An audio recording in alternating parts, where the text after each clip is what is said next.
Anyway, hey guys, it's Misty. Why is it so hard to talk about ourselves? I'm an artist. I like to make things. I like to make things. I like to make things. And I've been making things since I was very small. One of my earliest memories is my mom had a craft room and it was the 70s, and so she was super into ceramics. There were tons of ceramics. And she painted them, she cast them and painted them, and it was the thing she was really into at the time. She was into a lot of things. She sewed, painted, she painted pumpkins. She got this kick where she painted on pumpkins for a long time. I don't know. Yes, I grew up with a mentality of making. Whatever that looks like for you, rock it. Another really early memory for me was my dad brought a swag bag home from something he went to. It had notepads in it. Now, again, this was the 70s, so colored paper wasn't a thing. It was all white paper, but they were, little notepads like this and sticky pads. And I remember looking at the stack of the stuff and thinking about the possibilities. And that's always what gets me going. Possibilities. Like, what can we take and make? What can we use that maybe something that somebody else doesn't want to use anymore? Or what can we put together to make something entirely new? That sense of possibility has always really intrigued me. So I always wanted to be an artist. I always wanted to have some sort of life making things. That's looked different for me over the years.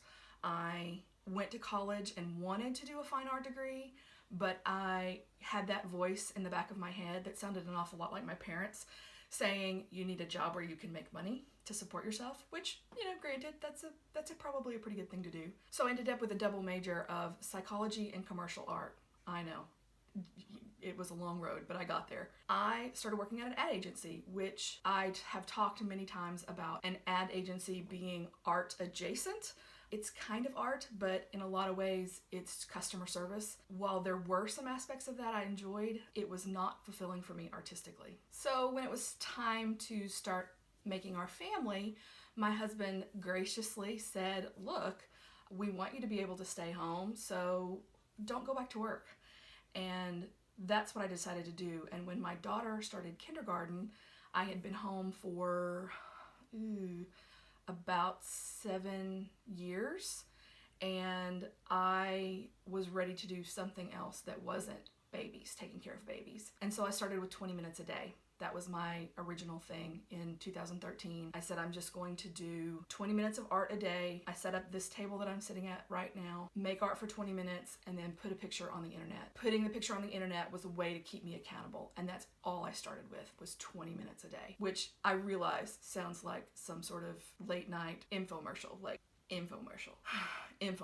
It was good. The 20 minutes a day was really good. I really loved it. I didn't have any conditions on the making. I made postcards, I made ATCs, artist trading cards. I didn't have anybody trade with them, but I made a ton of them. So, if you'd like a sample of my really old work, I've got a few of those. I did a few canvases, but mostly I just played. I just tried to figure out what my voice sounded like. So I made stuff, and I made a lot of stuff that first year. I don't remember how many days, but I did pretty good. I didn't miss too many. So I felt good about that. And then I did it again the next year, and then I did it again the next year. And by the end of the third year, I was selling things that I made, which was kind of surprising for me. I didn't expect to sell anything. That was not really what I set out to do. And when people see you engaged in an activity, they want to capture a piece of that. And if that is buying your work, then they'll do it, which seems really weird because I make a lot of stuff, so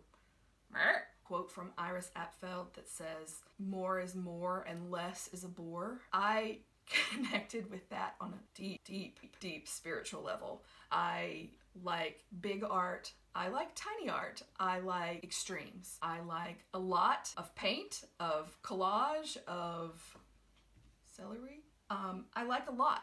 It just energizes me in a way that I have trouble putting words to. At the beginning of 2016, I wrote my goals for the year, and one of my goals was to seek out a show. You know how you're not really a thing until you do a certain set of steps? And in my mind, I wasn't really an artist until I had a show. I'm not saying those are real metrics. I'm saying that's my brain. I think anyone can claim the title of artist. That's a sidebar. So because it was such a scary proposition for me, I wrote it down and said I was going to seek it out, figuring I would get rejected, like, right? That's how that works. And it so happened that we have a huge arts and entertainment complex here in Huntsville called Low Mill. I submitted a proposal for a show at Low Mill. They have 6 galleries that rotate every 6-8 weeks. And I wrote a proposal. I got accepted, which floored me. And I couldn't believe that I got accepted, but whatever. Started the process of the show. So that was summer of 2016. And then, of course, the election happened. It was devastating for a lot of reasons, but one of the big ones was watching women that I knew and loved come to terms with the fact that we had elected a known sexual predator. So early in January, I asked the question on Facebook about the kinds of microaggressions that women experience in the workplace. I didn't use the word sexism, but that was the underlying question with the question. And I spent 2 days talking to women online about their experiences of sexism. And it ranged, it was a whole gamut of things. It was in what are seemingly inconsequential things in the workplace, comments about appearance, assumptions about what women are going to do in the workplace. One that really struck a chord with me that I had never really thought about was, I'm not here to take notes. Apparently in meetings, it's assumed if you're female, you're there to take the notes because you're, I guess, the secretary. That one blew me away. I hadn't experienced that, so it was new and freshly annoying. I worked through what everybody told me their experiences were, and from that original Facebook post, my show Conversational Sexism was born. The last year, I can't begin to describe what it's like to work on those pieces and think through almost on a daily basis. I started in January, the show was the end of October. So for 10 months, I sort of lived inside these stories and thought about what it's like to be a woman in this day and time. It was big. It was really big. And it was really powerful for me, and I think it was powerful for a lot of women. I had a huge, huge response to the pieces. I sold nearly all of them, and I'm still sort of on a high from the whole experience. I loved it. I really did.